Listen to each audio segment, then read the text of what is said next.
अहम खबर है, अपने नाजरीन के साथ शेयर करेंगे। साफिर केस में चेयरमैन पीटीआई की गिरफ्तारी डाल दी गई है। अहम खबर आपको दी जा रही है, साफिर केस में चेयरमैन पीटीआई की गिरफ्तारी डाल दी गई है। और इससे पहले इस्लामाबाद हाई कोर्ट का जो फैसला सामने आया था, उस फैसले में कहा गया था 1 लाख रुपए जुर्माने के एवज उनकी जो 3 साल की कैद की सजा थी उसको मुअत्तल करार दिया गया था। जबकि अब साफिर केस में चेयरमैन पीटीआई की गिरफ्तारी डाल दी गई है।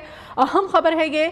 इससे पहले जो पीटीआई के सपोर्टर्स हैं उनकी जानिब से अच्छी खबर इसको करार दिया जा रहा था इस्लामाबाद हाई कोर्ट के आज के फैसले को, और ये उम्मीद की जा रही थी कि चेयरमैन पीटीआई को रिहा कर दिया जाएगा। ताहम साफिर केस में चेयरमैन पीटीआई की गिरफ्तारी डाल दी गई। अहम खबर, अदालत ने इससे पहले इस्लामाबाद हाई कोर्ट ने चेयरमैन पीटीआई की सज़ा को मुअत्तल करार दिया था, और अभी आपको बताते चलें कि साफिर केस में चेयरमैन पीटीआई की गिरफ्तारी डाल दी गई है। साफिर केस में चेयरमैन पीटीआई की गिरफ्तारी डाल दी गई है, और इस्लामाबाद हाई कोर्ट का जो फैसला था 1 लाख रुपए के मुचलके के एवज जमानत पर रिहा करने का हुक्म सामने आया था। और जावेद बलोच साहब हमारे साथ हैं, bureau chief news Islamabad. Javed Baloch साहब, अब साफिर केस में चेयरमैन पीटीआई की गिरफ्तारी डाल दी गई है।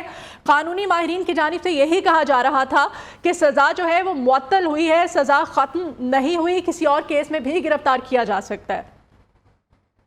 देखिए, ये बड़ा वाज़ह था। मैंने पहले भी बताया था कि उनके खिलाफ जो है मुख्तलिफ मुकदमात ज़ेर तफ्तीश है और ज़ेर समाअत है। क्योंकि साइफर साजिश केस है, उसमें उनकी गिरफ्तारी अभी डाली गई है। इसके साथ साथ 9 मुकदमात जो है वो सानिया 9 मई और जलाओ गिराव के हैं, उनमें उनकी गिरफ्तारी जो है वो डल सकती है। इसी तरह जो बाकी मुख्तलिफ नैब के केसेस चल रहे हैं उनमें उनकी गिरफ्तारी जो है डली जाती है। तो ये पहले ही नजर आ रहा था कि जमानत के बावजूद जो है उनको रिहाई नहीं मिल सकती, चूंकि उनके खिलाफ इतने मुकदमात हैं कि अगर एक एक मुकदमे में भी जो है वो बारी बारी गिरफ्तारी डाली जाए तो वो काफी अर्सा तक जो है वो जेल से बाहर नहीं आ सकेंगे।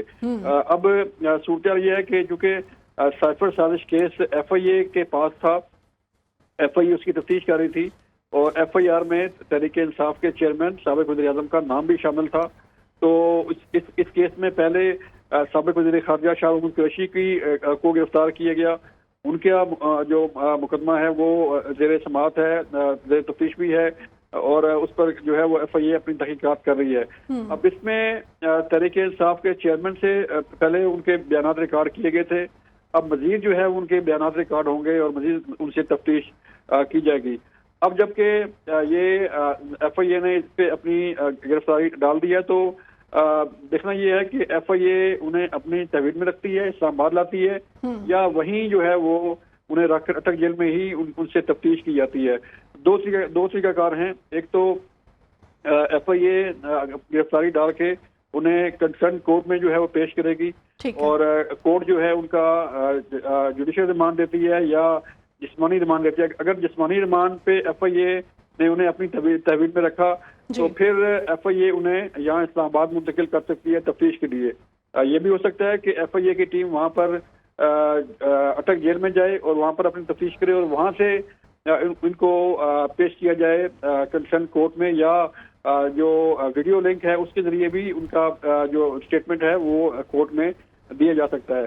दूसरी जो ऑप्शन है कि अगर कोर्ट उनको इस केस में साइफर साजिश केस में जुडिशियल रिमांड पर जेल भेजती है, तो फिर उन्हें अटक जेल में ही रखा जाएगा और वहां से उनका जो है वो ट्रायल चलेगा। सर, उसमें तो 30 अगस्त तक वो ऑलरेडी जुडिशियल रिमांड पर है ना। आपसे जानना ये चाहते हैं, अब ये भी बताइएगा कि पीटीआई के जो वकील हैं बाबर अमान साहब, उन्होंने जो इस्लामाबाद हाई कोर्ट का फैसला है, इस फैसले के आने के फौरी बाद जो मीडिया टॉक की, उन्होंने कहा कि अब पीटीआई चेयरमैन का जो ओहदा है वो बहाल हो चुका है। तो इस तरह से ओहदा बहाली के बाद जो उनकी नाअहली की सज़ा है उस पर क्या कमेंट करेंगे आप? बिल्कुल, ये एक गलत प्रोपेगेंडा है। इतने सीनियर लॉयर जो हैं वो इस तरह की बात कर रहे हैं तो वो समझ से बालातर है, क्योंकि सजा सिर्फ मुअत्तल की गई है, जो है वो सजा को खत्म नहीं किया गया।